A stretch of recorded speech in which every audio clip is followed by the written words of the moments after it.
My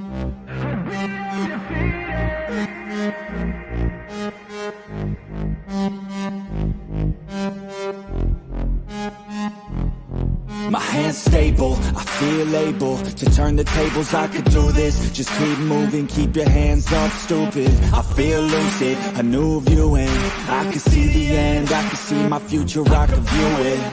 It's right there for the taking. Everything I've ever wanted, dreams are just waiting. I just gotta fight for it, willing to die for it, willing to like sort of. Hey, greetings from the year 3000, it still sucks. This is Philip J. Price, and you're listening to the Drunken Turkey Show, your one stop for this sort of thing. Hit that button, like and subscribe. You know what to do, just like every other podcast. Just like every other podcast. What is up, everybody? Welcome back to the Drunk Turkey Show on a unscheduled, emergency, not really emergency, but a breaking news type of podcast. We got some breaking news in Bryan Kohberger case. But before we get into it, I just want to say hello to everybody that is tuned in, has joined in already. We got 171 of you guys already here. Let's get that like button and get those likes up. We have 70 likes already. Let's get that up there. Thank you to all the mods and members and everybody else that has shown up. So without further ado, let's break it down. We'll talk about what this is, what it means, and then I'll answer some of y'all's questions.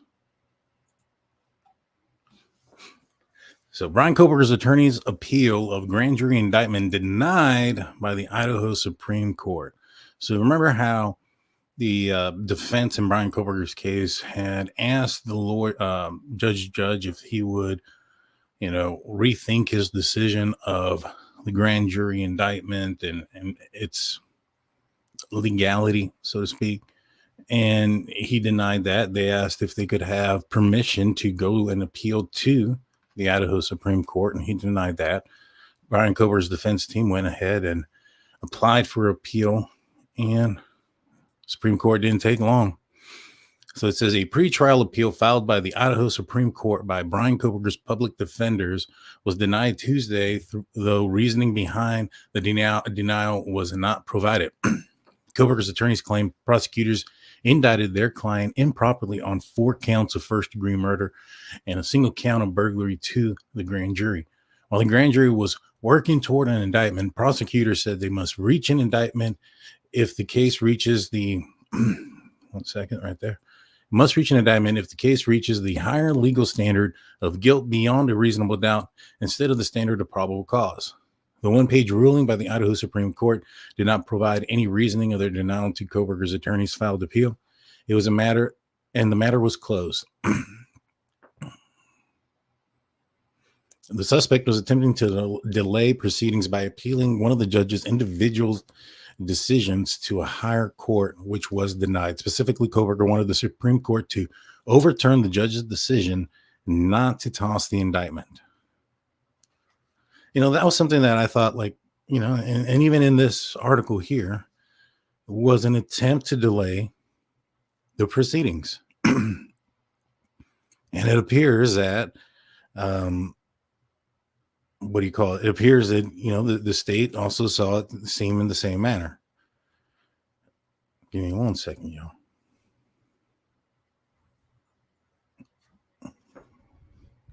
I'm not surprised by this motion, to be honest with you. I thought that it was going to be something that was going to happen anyways. Like I said, it was futile. What will the Kohberger say about this? I don't know. There's probably some sort of conspiracy that the court system is now, a part of the frame job. I don't know. Let's continue. This says Kohberger, a 29-year-old Pennsylvania criminology PhD student, was attending Washington State University in the neighboring town of Pullman across the state line, where prosecutors allege he entered an off-campus home around 4 a.m. November 13, 2022, and killed 4 University of Idaho students with a large knife in Moscow, Idaho. Ann Taylor, Kohberger's lead defense attorney, asked the court in January to delay Kohberger's trial until at least 2025, arguing that she had not had enough time to complete discovery or interview more than a fraction of witnesses. The Latah District Judge John Judge held off on scheduling a trial date, but denied Taylor's efforts to have the indictment against her client dismissed. The murders of Madison Mogen and Kaylee Goncalves, both 21, Xana Kernodle and Ethan Chapin, both 20, shook the county and shook the country in November of 2022. So I'm glad that they've denied it. I'm glad that they actually appealed it. And now this is something that can, we can now move forward with. Like I've said and kind of repeated a few times, is it definitely does seem that the walls are kind of closing in there on Mr. Kohberger. His arguments, he's beginning to lose. This was one of them. The next one that he has is the IGG, which by all appearances doesn't seem to have affected the trial. The judge was willing to schedule a trial date already. So I don't think he had any doubt in his mind that it was going to affect, this trial going forward. So what are going to be Bryan Kohberger's biggest, defenses? One of them is going to be possibly the lack of DNA in his vehicle and his apartment. They're going to come up with that as a possible reason for reasonable doubt. What are other ones that they might come up with? I'm not sure, but I think that the prosecution can easily come up with an expert that can go up there and show how easy it is to get rid of DNA after a specific amount of time, if that evidence is still there of the cleanup. If he used bleach, I think bleach evaporates or dissipates within about 24 hours or so. And so if there was a cleanup of that in that manner, I don't know if, 100%, I'm not a forensic guy, but I do think that if there was a cleanup with bleach early on and he wasn't arrested for 7 weeks, there's a good chance that that evidence could have just dissipated by then. But yeah, let's answer your questions here, because I got all that out of the way pretty quickly. Here we go. What's new? Turkey time. Hello. Oh, thank you. Appreciate that. Let's see. Yeah. If you have any questions, put the dots there. That'll help me determine, if you're asking me a question or if you're responding to somebody else in the chat. Angel says that was fast. I agree. It was pretty quick. But like we said, the argument was really weak. And I've been saying this for a long time. I know that there's been these celebrations for some reason, from those that argue his innocence in certain things or in certain documents that come up. And I just question the strength. I question the strength of this argument, just as much as I question the strength of the IGG argument. And I'm fairly positive, as the judge said, it was futile, that this is probably something that's going to be the same. I don't see it being a strong piece of evidence, just like I didn't see this being a strong piece of evidence. And I'm sure once it comes down to them making a decision on it, I'm fairly positive it's not going to go in his favor.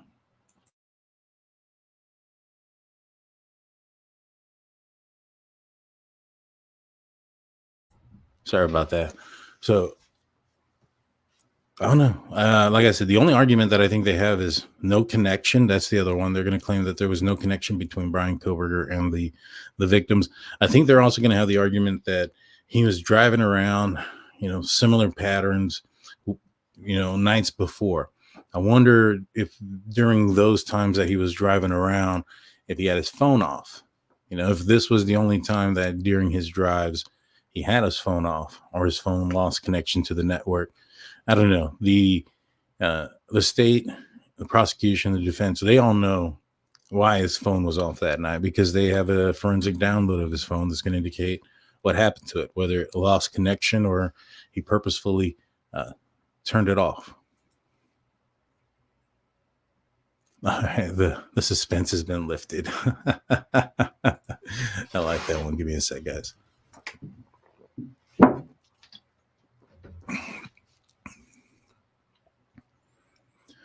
Let's see. Big bus defense. Yeah. And for those that don't know what that is Crime Talk, I think is the name of the channel. He's an attorney. He was talking about, one of the defenses that Bryan Kohberger has, and it's become the big bus defense, where he's hoping that, he can extend this trial long enough that one of the witnesses gets hit by a bus and can't make it to court. Essentially kind of like, what I've been saying. They're going to be, his goal is to extend it long enough because memories fade, things like that happen, where if you get somebody on the stand and it's been like 3 or 4 years and they don't have a report in front of them, they don't have a typed out statement of what they said 5-6 years earlier. If something comes out, just slightly off, just because memory can be kind of iffy, and especially over that amount of time, his defense is going to try to jump all over that. And that's pretty much, the only defense he has at this point.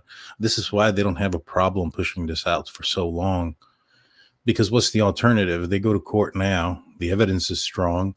He's going to end up being found guilty. He'll be in jail, with appeals throughout that time. Anyways, if convicted, again, he is innocent until proven guilty. Let me put up my little disclaimer up there real quick, though. So, that's kind of where I think that, it does. That's why it doesn't bother him to wait so long, in my opinion.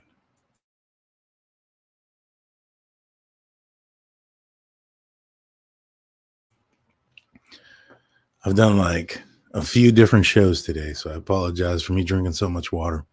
I just got done talking about the Steelers and what their moves in free agency for like a little bit over an hour or so. So I might be drinking water a little bit more often than normal. Let's see. Delay. Yep. Daniel says futile drink. Let's see. If he's innocent, why are they stalling so hard? Like I said, I think it has to do more with the memory aspect. I mean, if I was somebody who was guilty of a crime, this would probably be one of the tactics that I use if I didn't buckle, so to speak, when it came down to the speedy trial aspect. You see, the prosecution are still getting some of the evidence and some of the information that they had. If Bryan Kohberger hadn't waived his speedy trial, there's a lot of information that the prosecution wouldn't have had access for trial to use against Bryan Kohberger. Because he waived it and because they're waiting for so long, the prosecution and the state have been able to acquire all the evidence they need to fill in all the dots and blanks that they possibly could have. In my opinion, it was in Kohberger's best interest to have gone to court earlier and not waived his speedy trial, because that puts pressure on the prosecution to have enough evidence beyond reasonable doubt to convict this person.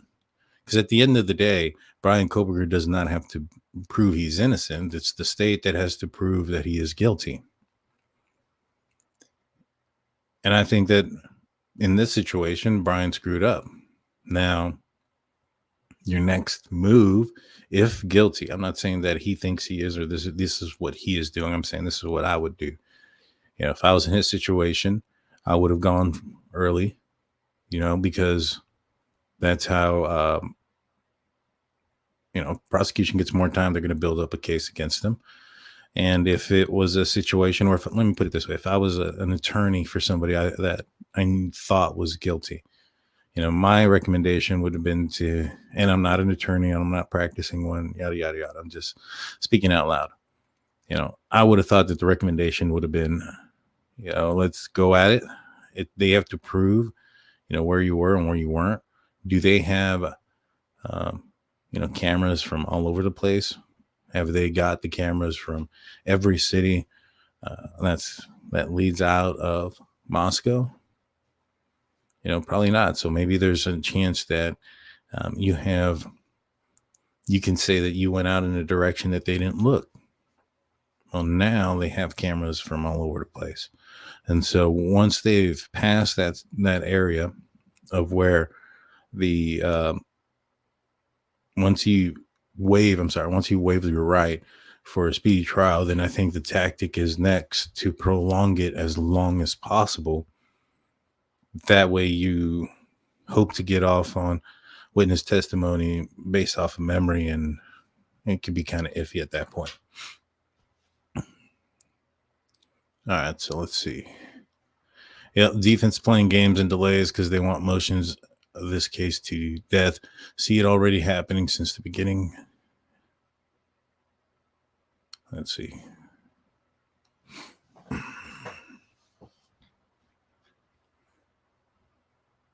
Do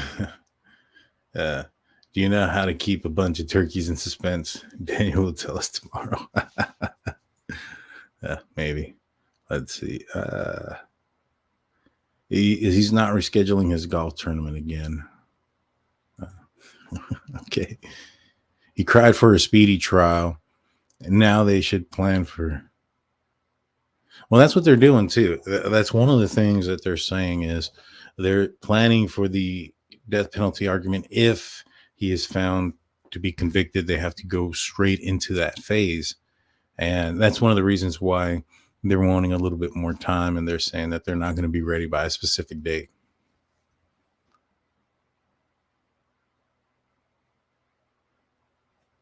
So what's next? Oh man, that's a great question. I'm not really sure. I think that they're going to try to set a trial date. I know that they haven't done that yet.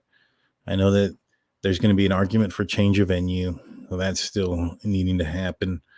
And probably some discovery stuff. I think that the alibi has to come in by May or something like that. And then the discovery from the state has to be by August. And I believe they're trying to get things rolling as soon as March of 2025. But I saw on some of the deadlines that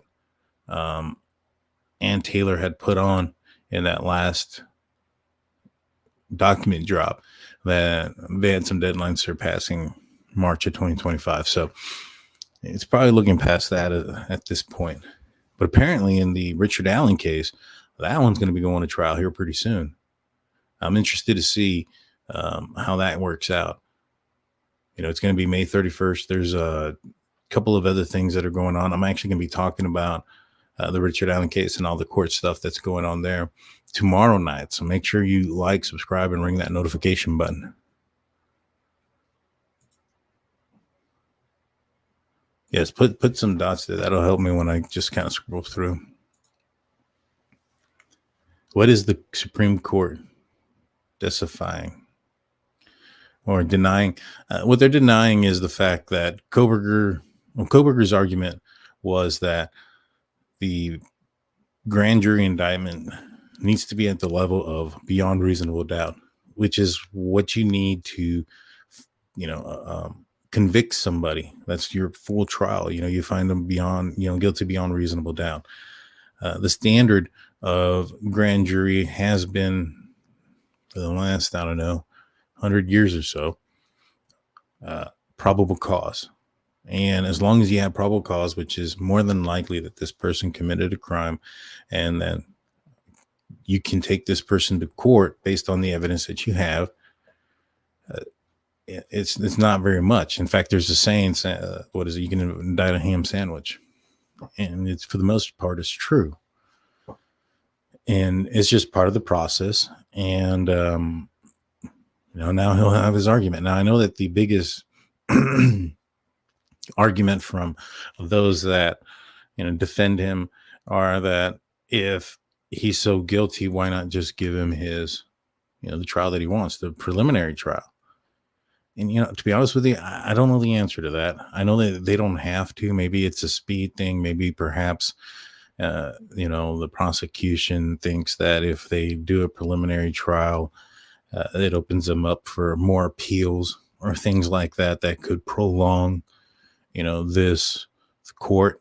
But I'm not an attorney. I'm not worked in the court system. So that's something I'm going to have to get an attorney on here to ask. But I'm probably thinking that's probably what it could be. I mean, I'm assuming you probably appeal something in it and just prolong this longer and longer. And so with the grand jury indictment, typically there's not much to appeal. Bryan Kohberger found a way to appeal it. Could you imagine if they went to the preliminary hearing? How many appeals he would have had there, where there's an opportunity for the defense and the prosecution to kind of show their hand a little bit. So that might be why. Innocent until proven guilty. Yeah, he's innocent until proven guilty.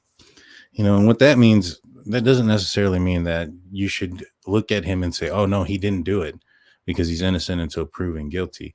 That also doesn't mean you come up with excuses like saying, that, law enforcement framed him. And that should be what the train of thought is until court, because he's innocent until proven guilty. Innocent until proven guilty is that they're not going to put this guy to death before he's tried. They're not going to go through the full out punishment. That's what innocent until proven guilty is.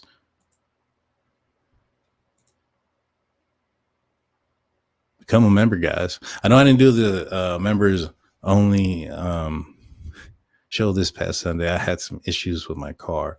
So I'm restoring an older Honda, and I blew the axles. So long story short, that's what I was doing this weekend.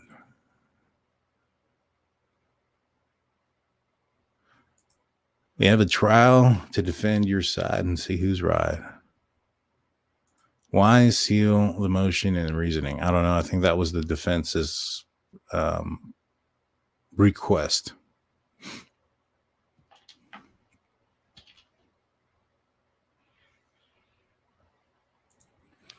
Using your law enforcement experience, what do you think of the chance of this smoke gets off? I mean, I wasn't a lawyer, so that's a different phase. Somebody being found guilty, somebody being found innocent from what I was going through. But looking at the evidence that they have right now, and knowing what they should have given the information that, or given the warrants that they have, like for instance, we know that they got 12 locations on him, and they know where he was at the night of the murders, and he turned his phone off, and they know where he was when his phone was turned off. They know where he was when his phone was turned back on. And the information that we know from what's out there from the PCA is that was all done by triangulation and FBI cast, which was true to that point. After his arrest, they went out and got warrants for his GPS locations. And so those things are a lot more accurate than what the triangulation is going to be. The GPS locations are going to be what's used in court. They're not going to use the cast information or the triangulation. There's no point in using that. The sole purpose of that information was just to get the warrant so that you can get the information that's more accurate that you're going to use in trial. So that's just one of the things that is out there that we don't know about. And so with that being said, I doubt he's going to get off from the sounds of it and from the things that I've heard through the grapevine and whatnot. It seems like law enforcement has significant amount of evidence against this guy, a lot more than we know. From what I understand, they found quite a bit after the arrest, but we'll only find out during trial. I haven't seen it myself, so I don't know. You guys are jerks. Let's see. Sorry, I'm late. Yeah, you're good. You're good. What are they deciding? What they decided was if they were going to throw out the change, not the change of venue, the the decision for the grand jury. Kohberger wanted the grand jury thrown out and basically force Idaho to do a preliminary hearing or something else, but it wasn't even going to happen after that either. I wonder if driving around stopped after the night of the murders. Well, we know that he stopped going to Moscow after the 14th or after the 13th that morning. It says in the probable cause affidavit that, he went up there at 9 a.m. and left and never returned to Moscow after that date, even though he connected to a tower. And in Moscow, they don't believe that he was there. And the reason why they don't believe he was there is because that he may have connected to a tower, but it doesn't say that they pinged him in Moscow. You can connect to a tower and be, 27 miles away? Wasn't that the argument about the accuracy of this thing?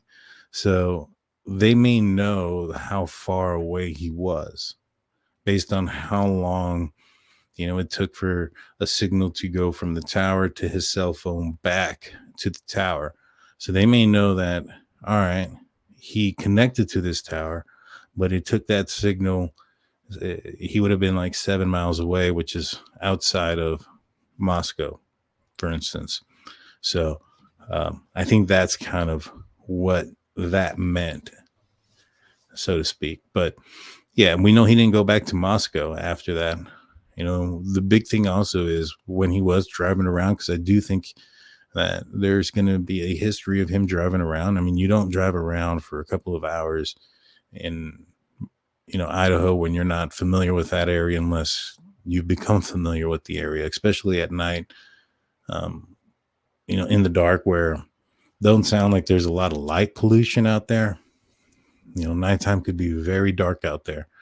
And so for him to drive around and be able to get around without, a GPS or things like that, to our knowledge, and he must have been driving around there quite a bit. The timing of the phone being off is impeccable. Yeah. Let's see.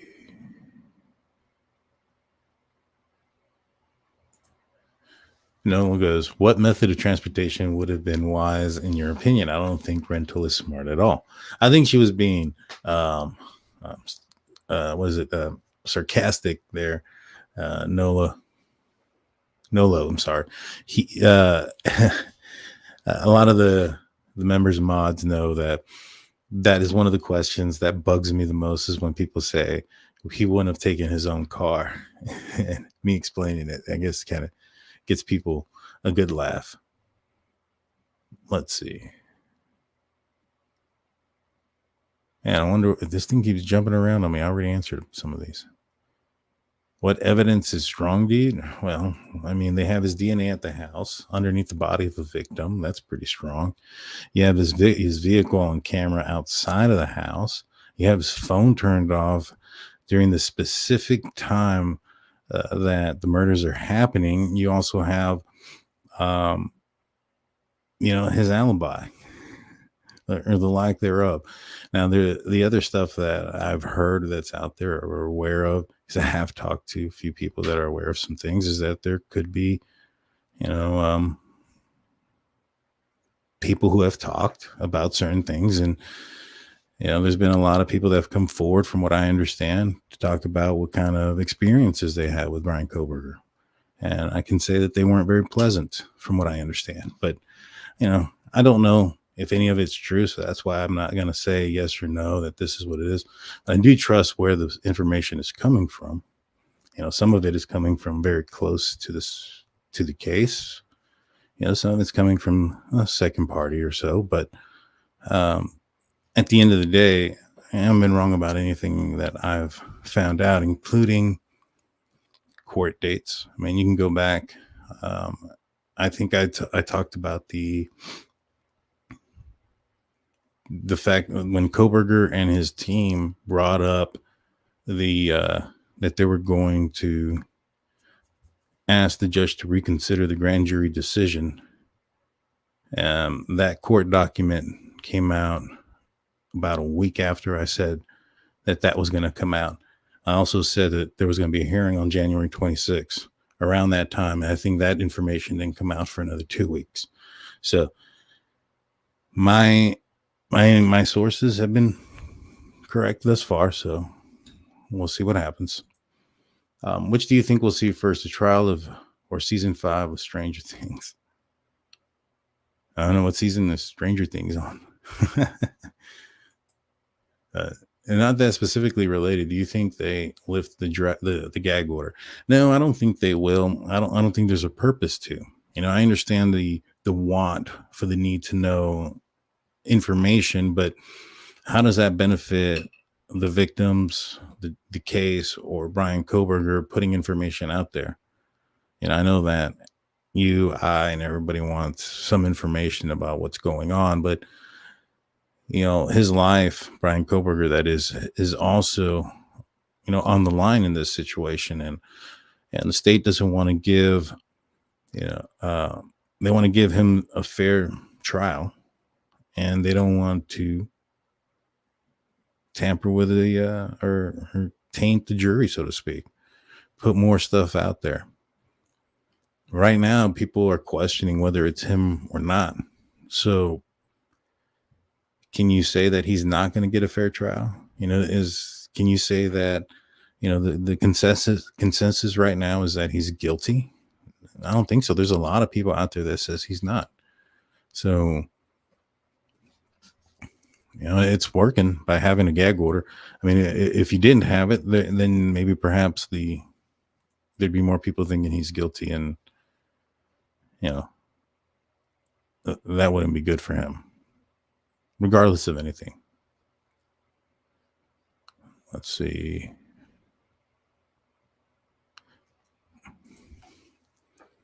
Is it known if the drives continued after the murders? I don't know, but I believe Ann Taylor said that there's a history or a pattern of him driving around, that they're going to show that there was a pattern of him driving around. And we know from the PCA that he drove around that night. We know that he went home, and then he went out again. And then he went back home. Then he went out again and drove down to Washington, and then drove back into the area where he was when his phone was turned off. He had his phone off, and he was there for a few hours this time. For him to know where he's going around back there, I'd have to believe that he drove that area quite a bit.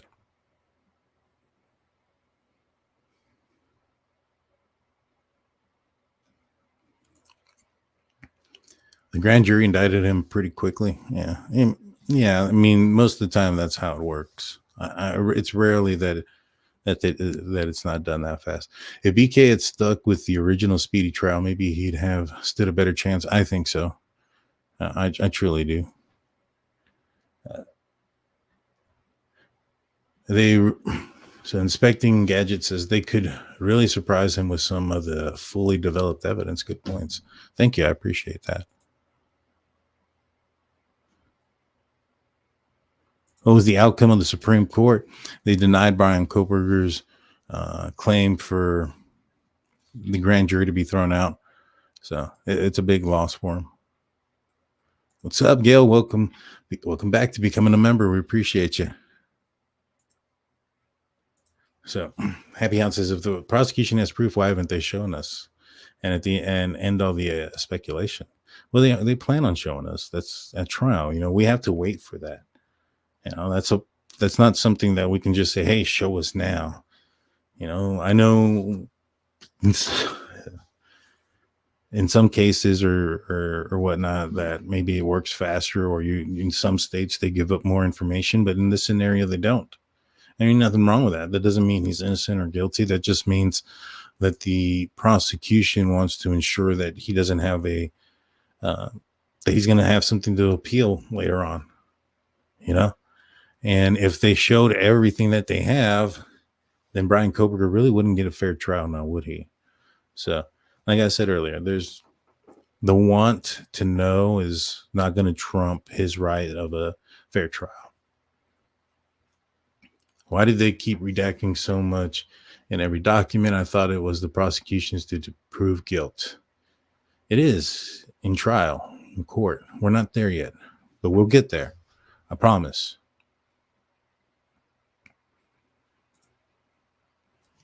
What? Canadian True Crime Buff coming in with 5 Drunk Turkey Show memberships. Thank you so much. You're amazing. You're one of our mods, one of our members. We appreciate you. You're always here. Thank you, Canadian True Crime Buff.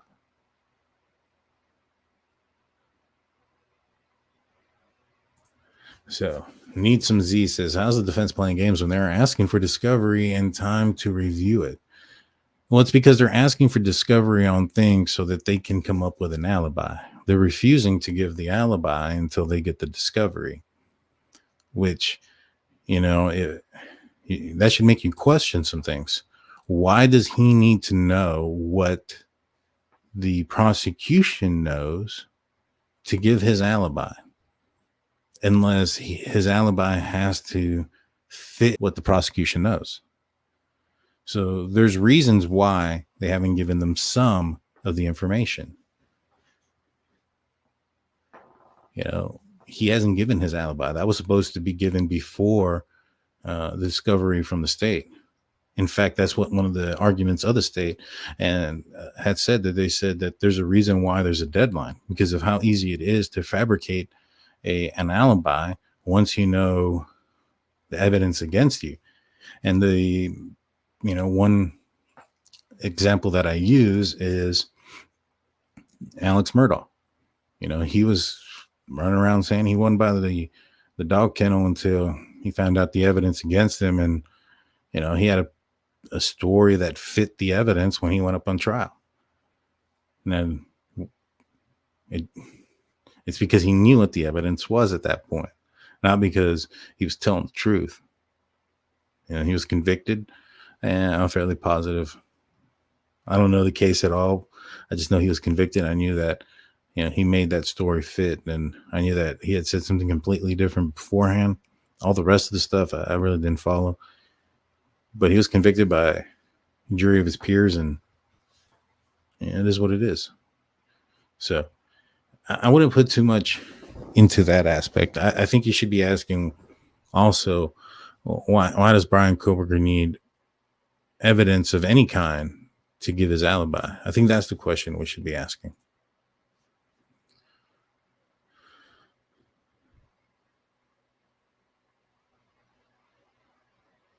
Let's see. The judge means business. I like him.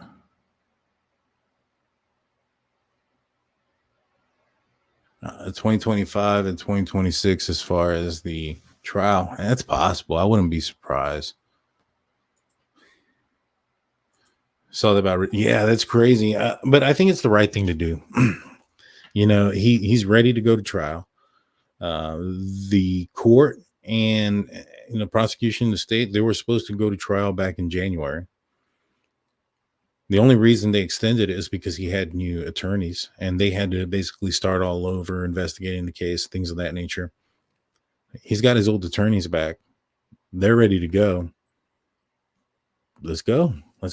Put it up. Regardless if, I think he did it or didn't do it. If the state has the evidence, let's put it out there.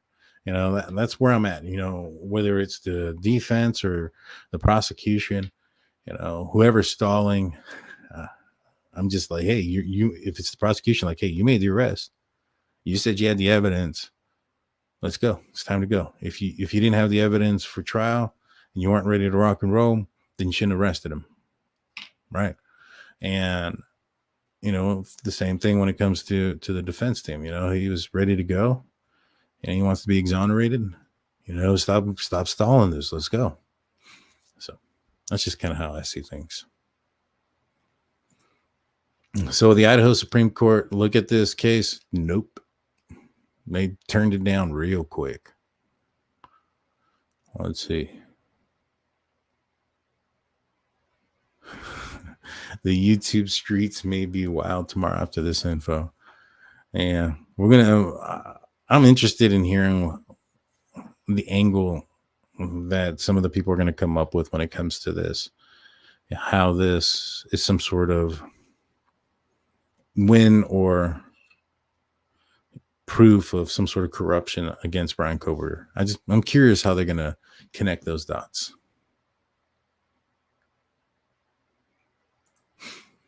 Richard Allen's attorneys asked for a continuance today on their speedy trial motion. They are bluffers. That's possible too. That's possible too. Yeah, it was denied. Let me put this up here further, right there.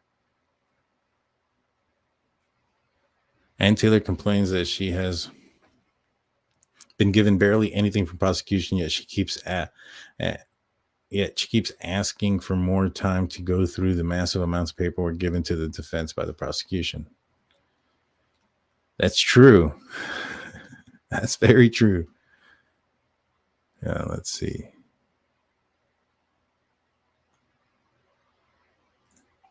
Can they take this issue to the U.S. Supreme Court? I don't think so.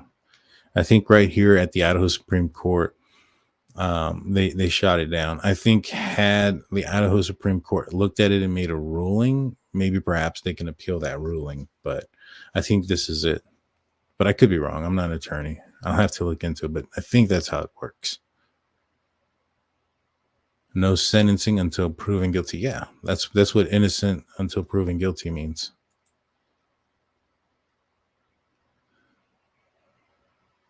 What kind of Honda? I don't want no stalkers. I'm restoring it's a EK Honda Civic hatchback. So it's between the years 1996 and 2000. And up to this point, it had a D16Y engine, which is a non-VTEC. I put a VTEC head, and I've replaced the entire suspension because it's broken on every aspect. So it's almost a brand new car after I get it back from the axles being replaced. But yeah, that's my daily. That's what I use to get around, so that way I don't burn a hole in my pocket with gas. So when is the judge decide on the trial date? That's going to be the next thing, I think. We're going to get a trial date, and then once the trial date comes in, I think that's when they're going to look into the change of venue, and we're going to go through that. But Ann Taylor had already put out a set of deadlines on certain things, and those deadlines kind of went past March of 2025. So with that being said, it's probably looking like at the earliest, maybe summer of 2025. I'm trying to remember if they pushed it out past August. I'll have to go back and look at it. Yeah, my oldest son will get along great. Restoration of a Honda, and he has done 4 Hondas. Oh wow! Yeah, I've done a few of them. That would be cool. Let's see.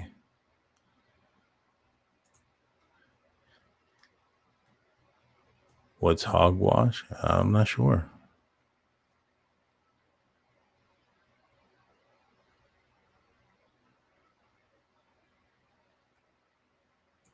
Very difficult to get away with major crimes these days due to technology. We just can't shake our phone prints. That's awesome. I think that's one of the things that Bryan Kohberger maybe perhaps overlooked, right? He wrote an essay, and in his essay, it's in the probable cause affidavit, he talked about wanting to assist rural officers with collecting and analyzing technical data and evidence. And just kind of using the term like rural officers and helping them do this, it kind of sounded to me like a little bit of a dig, almost like saying, I'm going to help these backwoods, hillbilly cops how to do real work. You know what I'm saying? And how to do things that they don't know how, with the computers in the lab. And I think he overestimated or underestimated their abilities, which is one of the reasons why I think he took his phone out that night. It wasn't so much because he was trying to commit the perfect crime. I think he's just being narcissistic and arrogant and thought that I can turn on my phone, I can take my phone with me, and you still won't catch me. And I think that's a 2-part thing. I think there's the possibility that he had some sort of app on his phone that allowed him to listen to radio dispatch from police officers. And the reason why I think that is because, his phone is on up until the point where he gets to Nevada Street, and he turns his phone off at about 2:47. At 2:47, and then he's seen leaving at 2:50 something, heading south out of Pullman, then heading towards Moscow, with his phone off. Now, had he gone straight to the victim's house, he would have gotten there around 3:10 or so, 3:15 at the latest. Well, at 3:15, the undercover guys were still out there in the Banfield area with those juveniles. They didn't leave until about 3:17, 3:18. So if he's showing up there about 3:10, 3:13, and he's seeing that out there, he's probably not going to head towards the victim's house. He's going to drive around. He's going to leave that area, which is also why I think when the probable cause starts talking about, him making his way back to the house, it starts off with him at the 700 block of Indian Hills Drive at a certain time. And then it's at, I believe it was like at 3:26, he goes directly to the victim's house. Why at that point is he going directly to the victim's house? Is it because at the 700 block of Indian Hills Drive is directly behind the police department? Now, if he had, a dispatch radio or access to it, would he know that the officers were out there that night deterring underage drinking and maybe having this task force that we saw in the Banfield? Would he have known based on that dispatch information? Would that mean that he'd also known because of that task force trying to find underage drinkers that it would essentially also deter party goers and parties would stop? I mean, regardless if you're 21 or not, if there's cops outside your doors, are you going to be partying to the extreme? You're going to be loud. You're going to be doing all this crazy stuff? Probably not. You probably leave that place, leave that area, and go somewhere where there ain't cops, right? The neighbors describe that area as unusually quiet. Now, Bryan Kohberger can't turn on his phone and listen to the radio, so maybe perhaps he's behind the police station waiting to see when, that undercover comes back, sees the undercover unit there, knows now's the time to go, makes a beeline to the victim's house, and there's a light on or something, right? Probably because of the DoorDasher. Xana probably ordered something around that time, and given her where she lived on King Road, but the front of her house faced Queen, so it's a little bit confusing. I can see her turning on some sort of indicator, like a light, for the DoorDasher that this is the house, right? This was something apparently that she did a lot. She DoorDashed a lot. You can't pick your DoorDasher, so she probably would assume and know that, it may have been an issue in the past with DoorDashers that hadn't been there. So she turns on a light. Maybe that's why he's driving around quite a bit. And so, I think that when he leaves, though, at a high rate of speed, he waits a little bit, right? Because it wasn't his phone that caught him. I know a lot of people say, oh, yeah, he made that dumb mistake. His phone didn't catch him. His DNA is what caught him. The phone is what, pinned him to the, it's one of the nails in the coffin, so to speak. But it's not what caught him. What he did with his phone by waiting X amount of time and X amount of distance to turn on his phone back on, or to turn his phone back on, was enough to elude the investigation, because they didn't catch him because of that. So I'm thinking maybe perhaps he's leaving the residence. He sees Dylan. He takes off. He assumes that 911 is called. So he can't stand it. So he turns on his phone to listen to dispatch. Now, I know a lot of people say, he was trying to commit the perfect crime. Why would he go back? Why would he turn on his phone? Remember, he waived his extradition in Pennsylvania. And the reason was, according to Pennsylvania, they said that they felt that he was very eager to get back to see what they had on him. So if he was very eager in that moment, don't you think he'd be very eager to hear if law enforcement is on their way there? Especially if somebody saw him. And when he gets home, he can't search up Idaho murders, because if he searches it before the bodies are found, that becomes an issue. Now, just because he doesn't see it on the media doesn't mean that police aren't there.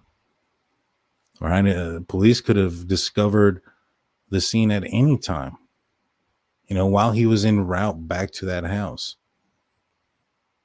So why would he go back to that house knowing that police could have discovered those bodies, or 911 could have been called at any moment? They could have been there. They could have been there already. They could have set a perimeter already, taking down license plates going in the area.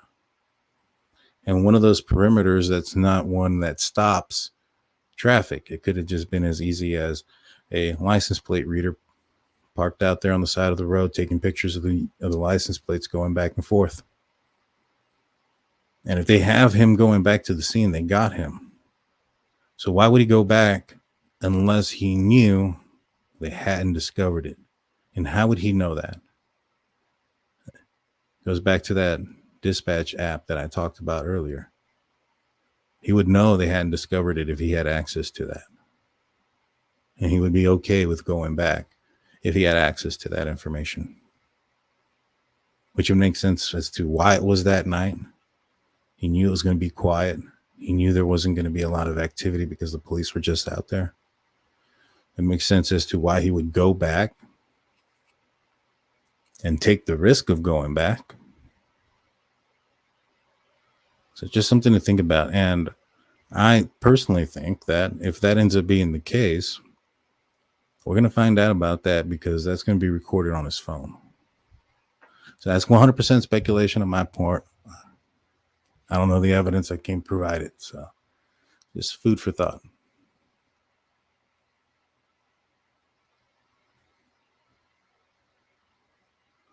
Going to grand jury is shady way to go.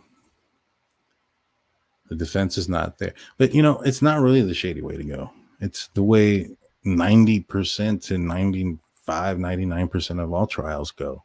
It's not the shady way to go. The shady thing is the evidence that came about to get somebody to get charged with a crime. That doesn't mean they're guilty, but there has to be some shady stuff going on for there to be an idea that somebody did something.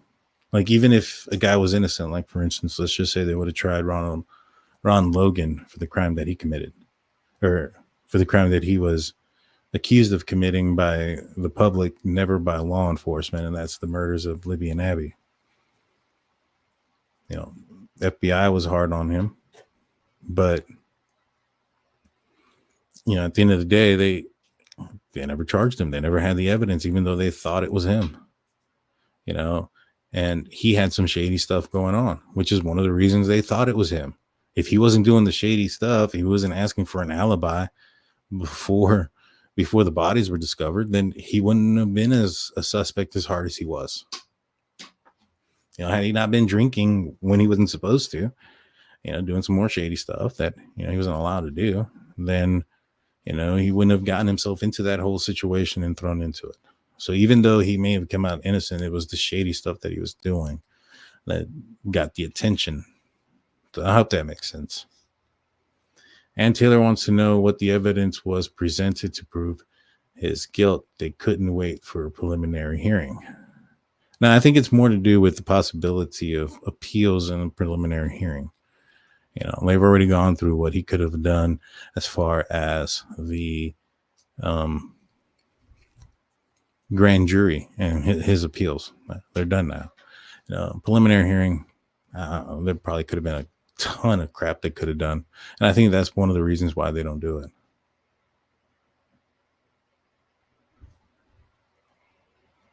Let's see. Laughing at Daniel's expense? Never.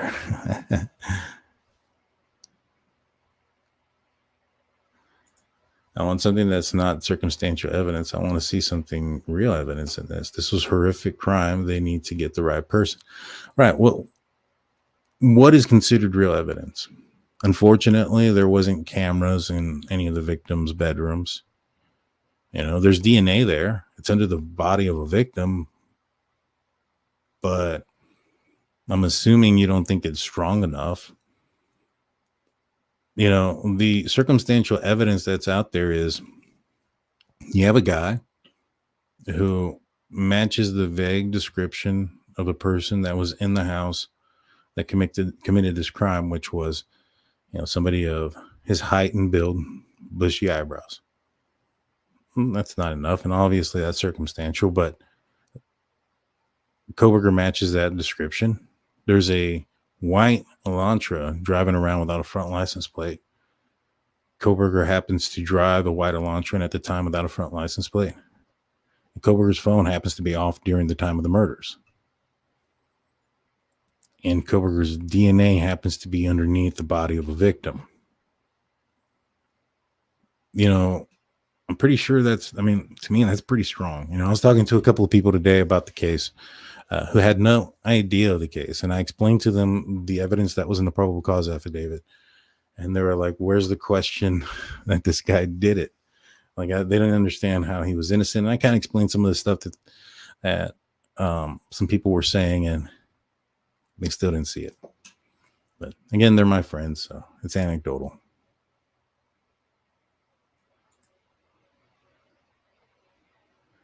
What about the footprints in the snow? So what about the black glove found on top of the snow? Well, if you found footprints anywhere, and if somebody just throws out a black glove somewhere because they're visiting a high-profile crime, will that throw out every case? There's a lot of people that were going back and forth.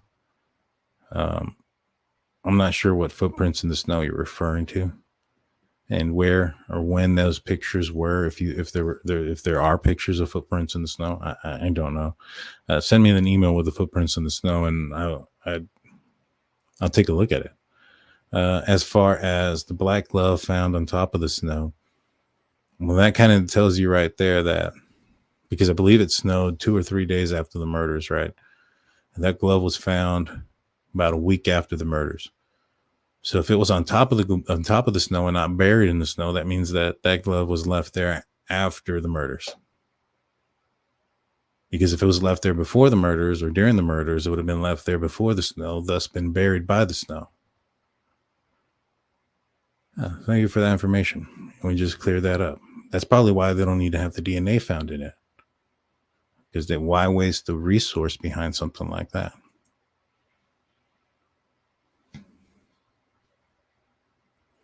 Let's see. I'm going to take a couple more questions and then call it a show.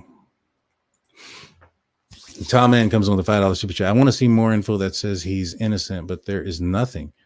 If there is something, I'll listen, but there's nothing at all that proves that. And I know that the defenders are going to say, well, he doesn't have to prove he's innocent. And I get that, and I understand that. But if you go and look at it doesn't matter what case you look at. The defense that they have for Bryan Kohberger so far isn't one that really screams out innocence.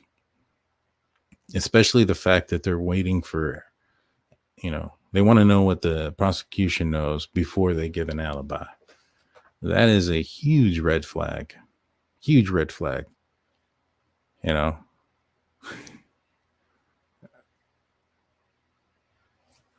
just don't think that, the rest of it there, if he had an alibi outside of just him driving around, that would have been something else. But the other thing is, too, they want to present their alibi throughout cross-examination of the state's witnesses, meaning that they're hoping that one of the state's witnesses messes up so that they can corroborate some sort of alibi. All of it just screams guilty, guilty, guilty. But he's innocent until proven guilty, and he'll have his day in court eventually, hopefully sooner than later. But, that on its own also doesn't show or doesn't read innocence to me.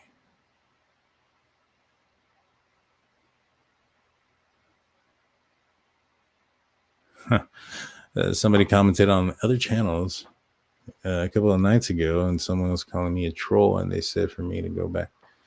Yeah, people get jealous. Don't worry about what they say, or they get upset because the narrative that they created is falling apart. That's what it is.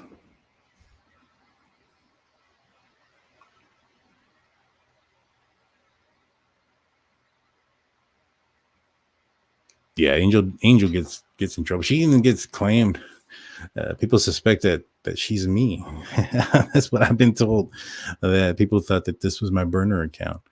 You guys have seen how difficult it is for me to keep my eyes on the chat room and talk at the same time and do this. And sometimes I leave myself on mute, much less being able to mod and and ask and answer questions. Some of the ones that I don't like to answer sometimes, but yeah, I think this should be some sort of proof that I am not Angel D.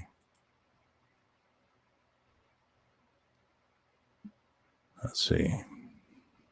I'm gonna scroll through this real quick, see if there's any stars.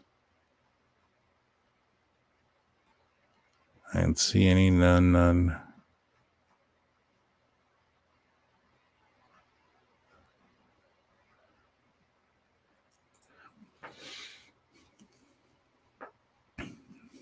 My theory, wouldn't the two people in the house where it took place be a more shady alibi than driving around with no alibi?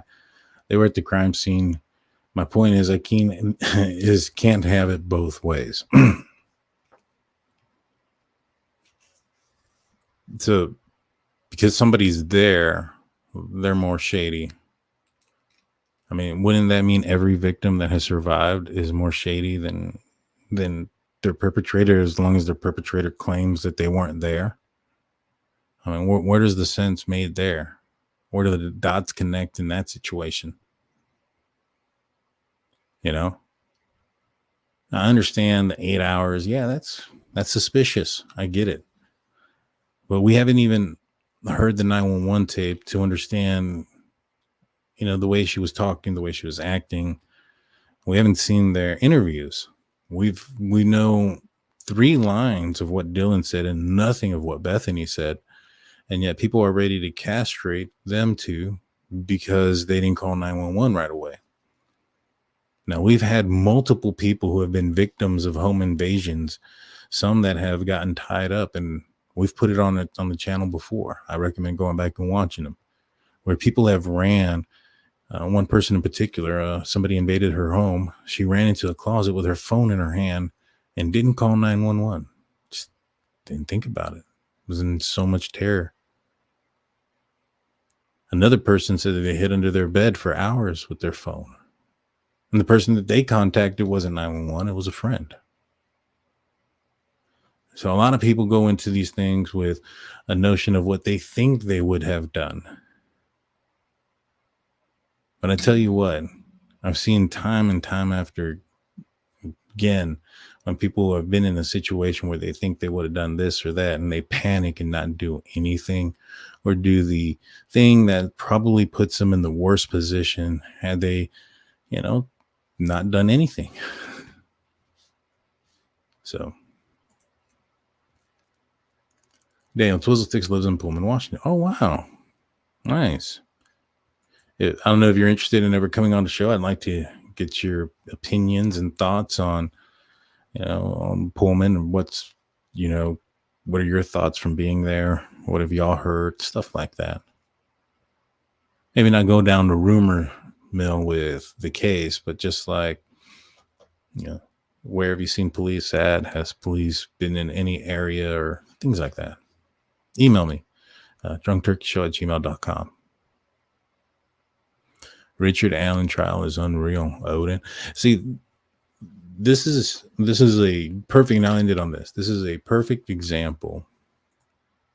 Oh, I have one more that I got to talk about. This is a perfect example of me not sticking to a narrative or things like that.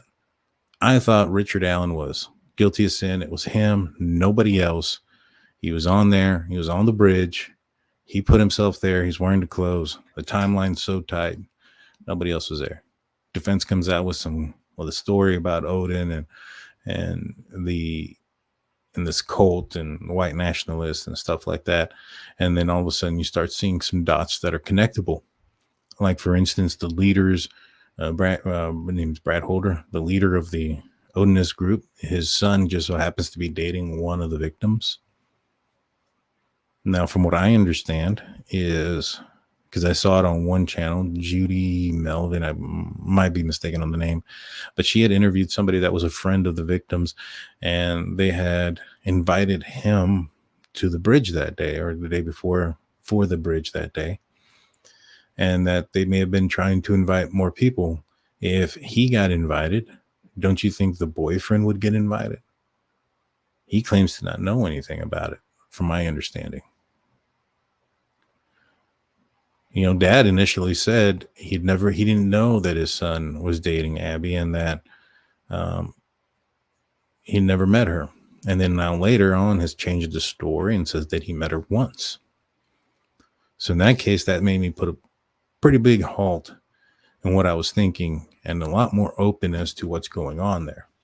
Elvis Fields comments about, putting antlers or horns on one of the girls and, basically confessing that he had something to do with the murder also is something that makes me think there's more to this case.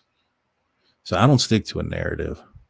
I go with what the evidence says. And if there was ever any evidence that says that Bryan Kohberger maybe perhaps is not responsible for this crime, I'll pull it up, you know what I mean? And I'll talk about it and we'll go down that road. But up to this point, I just haven't seen it. Tom Mann says, I'm on that panel. I'm going guilty with what we know. On what panel, my man? Let me know. But thank you for your $2 donation there. We appreciate that.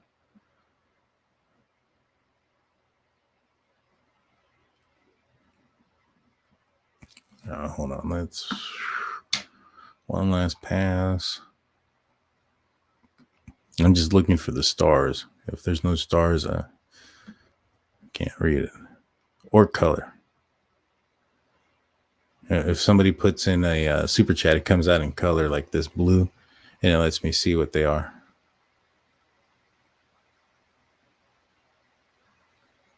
I ain't seeing any. Saw one.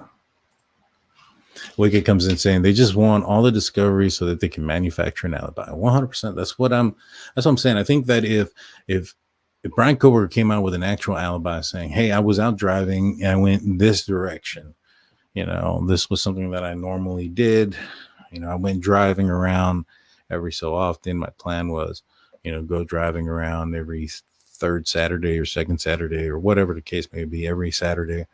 And I would find different roads to drive or I drive the same one. And this is the direction I go. If he's constantly driving the same one, why couldn't he tell where he was at? You know what I mean? If it was the same route over and over again, why couldn't he say I went north and then I typically go east or west towards this city and then I drive this direction? Well, he doesn't want to. He don't want to. So, yeah. Crazy, right? Steelers' chances with Russell Wilson. I'm hoping a lot better than with Kenny Pickett. I don't know. It's going to be interesting. They also gave up their wide receiver today in a trade, so we need a new one. We'll see who we get. Also, guys, don't think that when we go to, sometimes we have our chat set so that people can only respond every 40 seconds, every minute or whatnot. So sometimes if you respond and then you put in another message immediately after, it may not show that it went through. And it's not because you're blocked or anything. It's just because you have to wait for the full time for it to elapse. I don't know if it's on slow mode or not, but it could be. Olivia, the reporter, said there are 3 different times she has direct info from GFAM on that, but then never followed up with the videos. I got direct information from the G family as well. I talk to them, every so often. So I don't know what Olivia, I don't know about what her conversations with Goncalves family are. I haven't never spoke to them about their conversations with other creators or reporters or anything like that outside of, I'll ask a question like, hey, in this interview, this was said, what did that mean? Type of thing. Like, for instance, I asked, did Kaylee move out? Because a lot of people have been asking that, or a lot of people have been assuming that she had moved out. She had taken her stuff. She was no longer living there. She was only there for a little bit. And that's absolutely not true. Christy told me that she hadn't moved anything out, that she had a furnished apartment, where she was going to next, but it was only going to be for a couple of months. And she had to release until the end of June. So she was going to kind of keep her stuff there and go back and forth and stay there every now and then, instead of getting like a storage and stuff.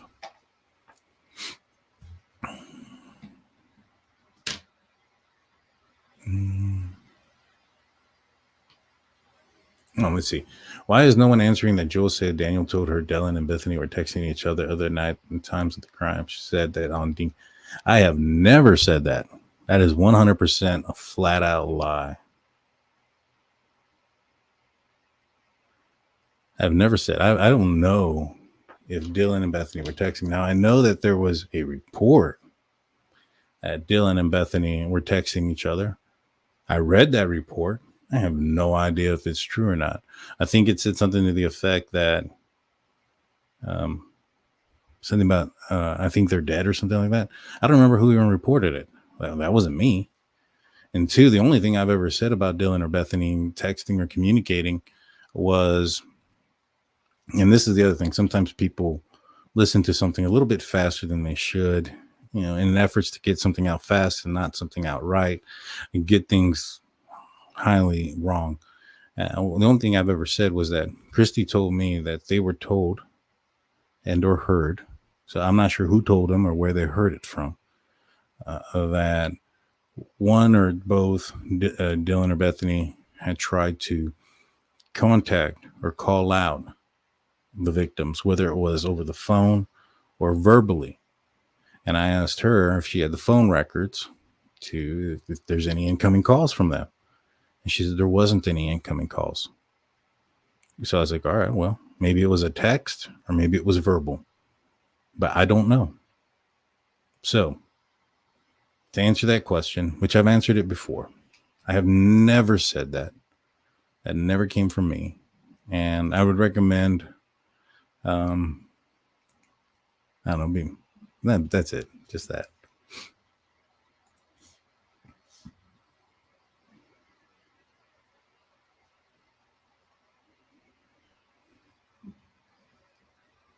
I'm on that panel. I'm going guilty with what we know. Let's see.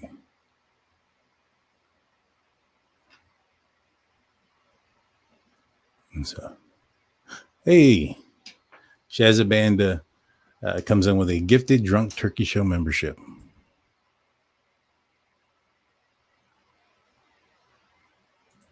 No problem, Dirty Clean. I understand that people get involved in it. There's been times where somebody says one thing and I get a little carried away too. It's no sweat off my back, to be honest with you. I understand that people get heated. I've gotten heated, like I said. But yeah, we can disagree and still continue to maintain a conversation and stuff. I have no problems with it. I appreciate what you say, though. I appreciate that.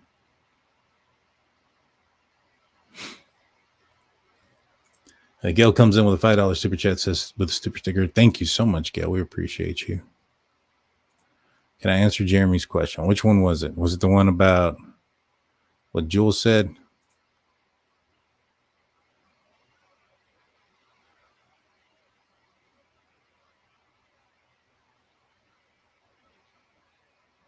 Let's see. 12 times at King Road with no reason to be there. Highly suspect. I agree. Especially once we find out exactly where he was. You and I and the rest of the public don't know exactly where he was, but that GPS warrant that they got for his phone is going to tell us where he was. Oh, okay. Yeah, it was that question. No problem, man. I'm glad you asked, because sometimes I'll get certain things that are out there that people assume is true because they heard it somewhere else, and or not assume it's true, but I've heard that there's stuff that's out there that is not true, and I'd rather somebody ask me about it than assume that it's true. So no big deal. Yeah. Thank you. I appreciate that, Afton. I appreciate that. I was asking if GFam told you about Maddie Dog backyard incident tonight, and maybe Maddie saw.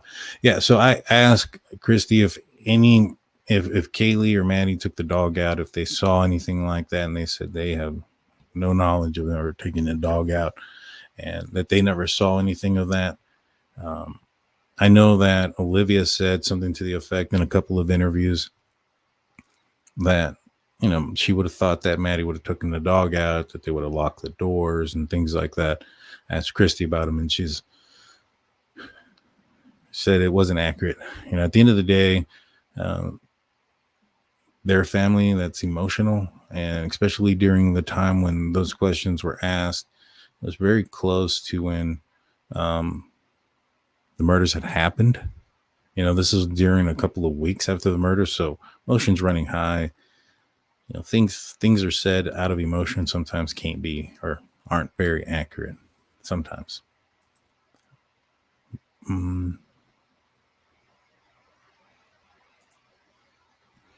don't know why, but I can't get it out of my head that the fact that CG never went to visit KG at the house. CG? Who's CG? Steve? I don't know who CG is. I just think it's very odd, especially considering how close they were. Your thoughts? I think, is it Christy? I mean, I thought her name was spelled with a K. I don't know. I can ask her. But I don't think it's suspicious or they have anything to do with, you know, the crime. If she hadn't, you know what I mean? I don't understand how her not visiting would turn into something outside, something more nefarious.